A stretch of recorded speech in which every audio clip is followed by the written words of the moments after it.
So, first, it is good for a man not to touch a woman. That's a euphemism for sexual relationships. It is good. It's okay. It's good not to have sexual relationships. That is to say, it's not evil. It's good. It falls within the realm of goodness, kalas. It's okay. Celibacy is all right. It's honorable. It's excellent. It's all right not to marry. It's all right to stay single. It's all right never to do that. But, verse 2, the general rule, however, because of immoralities, each man is to have his own wife, and each woman is to have her own husband. Why? Because of what? Immoralities. You say, I want to stay single all my life. Huh? Well, singleness is good if it is not the cause of sexual sin. The general rule is get married. The reason is simple. Because of temptation. Because of temptation. There is no place for fornication. That's the word there, translated immoralities in the NAS. The fact of life is that if you try to stay single, as good as celibacy can be, marriage is the norm, and marriage is better if being single results in temptation. I want you to know that Paul doesn't say get married because you find somebody that you like. He says really get married because you're running at a very high risk of life if you don't. There are 6 reasons for marriage that I jotted down. Procreation, Genesis 1:28.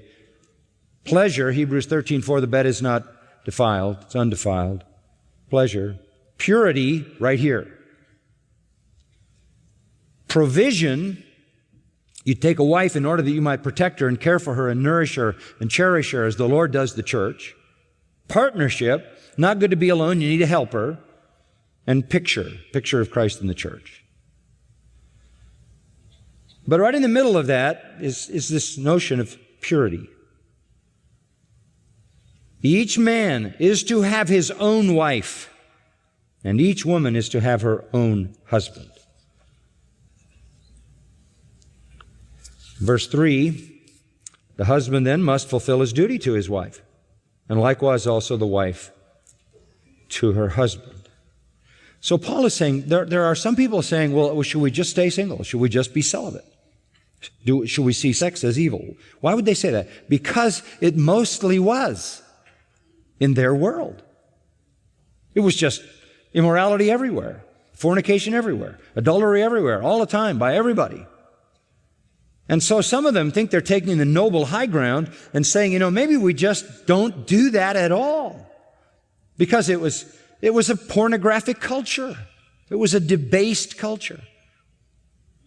It's nothing new for that to be the conclusion that people make in a time of debased living. I think there were many medieval monks who made that conclusion, that the high ground was to be celibate. They were seeing sexual relationships of any kind in any relationship as some kind of a defilement. But Paul says, look, it's okay to be single. It's okay to live without any relationships with the opposite sex. But it's a whole lot better to marry because of immoralities. And then when you do marry, you have the duty to fulfill to each other. That duty, obviously, is to render the physical affection that is consistent and God-ordained for the procreation and the pleasure of people in a marriage. In fact, the duty is so high in a marriage that the wife doesn't even have authority over her own body. The husband does. And likewise, the husband doesn't have authority over his own body, but the wife does. So, stop depriving one another. Paul says that that's not what God is asking. You look at the culture you live in and the history you've come from and the past and all of that, and you want to say the high ground, the noble ground in this sex-saturated, sex-mad culture is to just say, I'll never do that. I'm going to live a life of complete abstinence, and this is the level of purity. Paul says, that's good, that's not wrong, that's not bad, but for most people that's going to lead to immorality. So have your own wife, have your own husband, and fulfill your duties to each other. And do not deprive each other of that.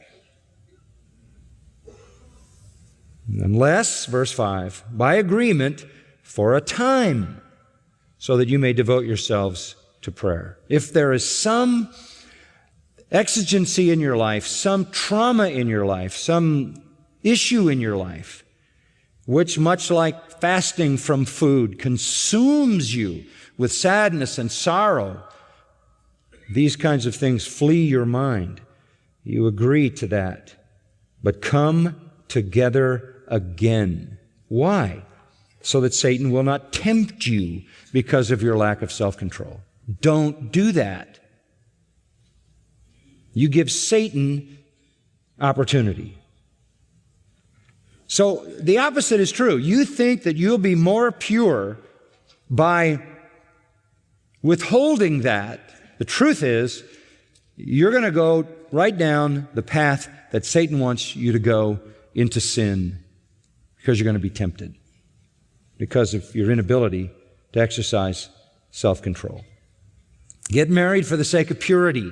And when you're married, fulfill your marriage covenant physically. Do not deprive each other, except for some great spiritual cause. And come back together again so that you don't put yourself in a position that Satan would tempt you because of your lack of self-control. Now, Paul says this in verse 6, I say this by way of concession, not of command. Yet I wish that all men were even as I myself am. However, each man has his own gift from God, one in this manner and another in that. What he is saying is, look, celibacy is a gift. It's a gift. And I'm just conceding the fact, not commanding it. I can't command celibacy because that wouldn't be right.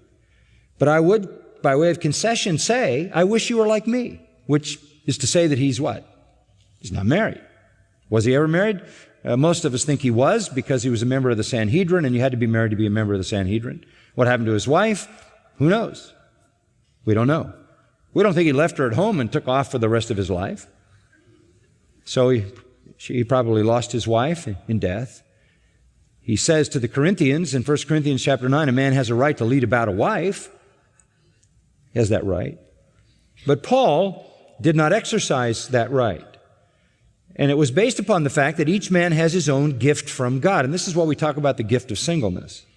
The gift of singleness. And that is a gift. If you drop down to verse 32, I want you to be free from concern.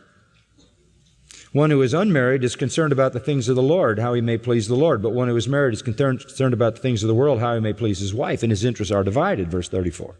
So there are some benefits to being single if you have been given by God the gift. Each man has his own gift. Celibacy is a gift. And you remember the disciples back in Matthew 19? We read that today. The disciples said to Jesus after his teaching on divorce, it's better not to get married. And what did Jesus say? But not all men can handle that. Not everybody can handle that. It's okay, it's good, it's honorable, it has great potential to keep you single-minded and focused. But it's a gift. It's a unique gift.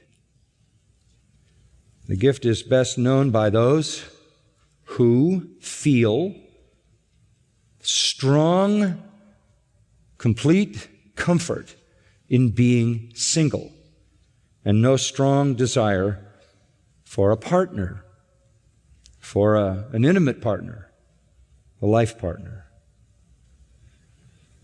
It's an option. But please don't conclude that there's anything wrong with the God-given gift of physical intimacy. Singleness, the last thing that God wants out of singleness is sexual promiscuity. Be single if that's not a problem. If that's a problem, get married.